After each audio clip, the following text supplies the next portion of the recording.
There's a real push and pull dynamic going on between China and the EU.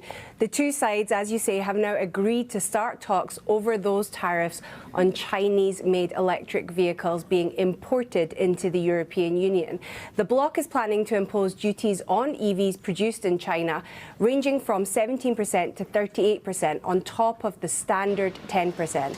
The EU says that because China subsidizes its EV industry so much, it creates a flood of affordable vehicles in Europe and prices out car makers there. The fact that the two sides have agreed to have these talks seems to be a bit of a breakthrough.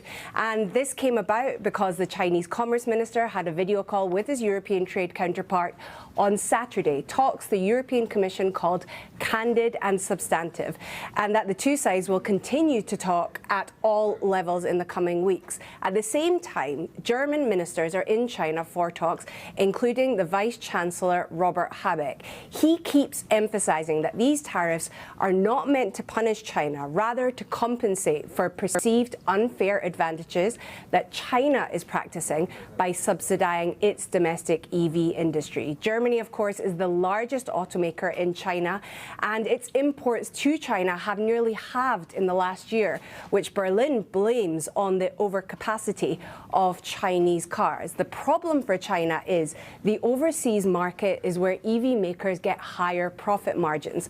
Those profits are being squeezed with these tariffs. The German Vice Chancellor says there is room for negotiation. That could be a promise of Chinese investment into Europe, for example, to try and offset those subsidies.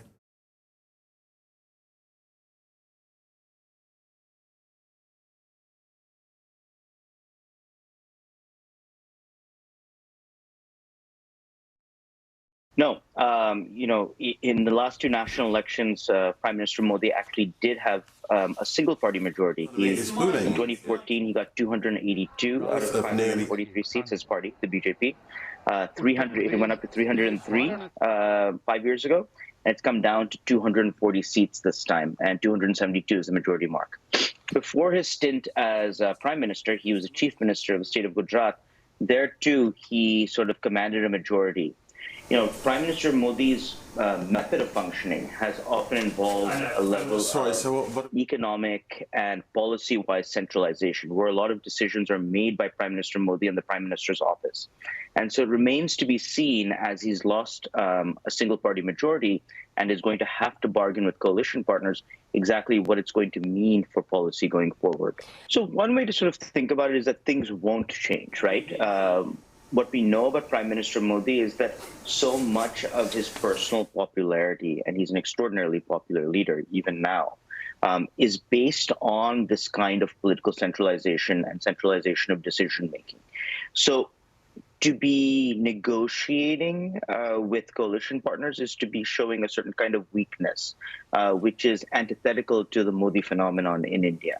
So despite all appearances, what we've seen with the initial cabinet appointments, with initial decisions by the government, is that there's an attempt to make it look like business as usual, even though the party has lost a single-party majority.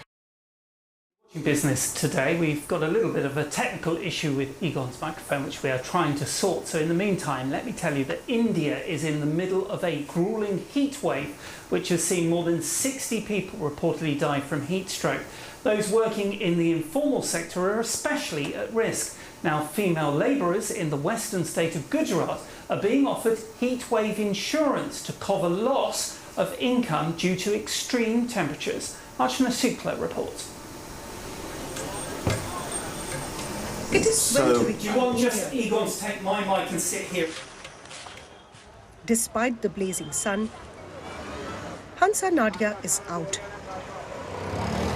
sifting through the city's waste, every scrap vital. A heat stroke stole 6 days of work, leaving her weak. Income halved to just $30. Thankfully, Hansa has an insurance for hot days. I got $14 as insurance payment. I used it to buy food and medicine for my skin rash. Scorching heat is putting millions of poor Indians at risk. Their choice, work in unsafe conditions or go hungry. Women are among the worst affected, especially those on meager incomes like $60 to $70 a month. And for them, this heat insurance have actually come as a breather. When mercury breaches a threshold, in Ahmedabad it is 44 degrees Celsius, those insured get an automatic payment of $4 a day. It is critical even for those working indoors. Sheikh Sabira cannot use the fan while making kites. And the stifling heat is taking a toll on her family's livelihood. I get 3 cents per kite, but because of the heat, I could make just half the number of kites. The insurance money has helped. 46,000 women got paid through this novel insurance program. But with worsening heat waves, these meager payouts may not be enough. The organizers say a policy push is needed. Social Security Act hai. Can heatwave insurance be included in the Social Security Act? Could the unspent welfare funds for construction workers and salt pan workers be redirected to climate support? We need to ask these questions, and both government and private sectors need to partner. We could be the first country to offer climate cover for informal workers.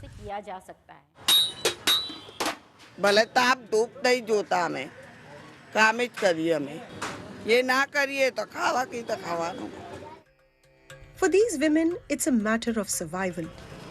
As extreme weather disrupts livelihoods, India's informal workforce, crucial for its economy, need a safety net more than ever before. Archana Shukla, BBC News, Ahmedabad. Hello. In other news, European Union regulators have charged Apple with breaching competition rules.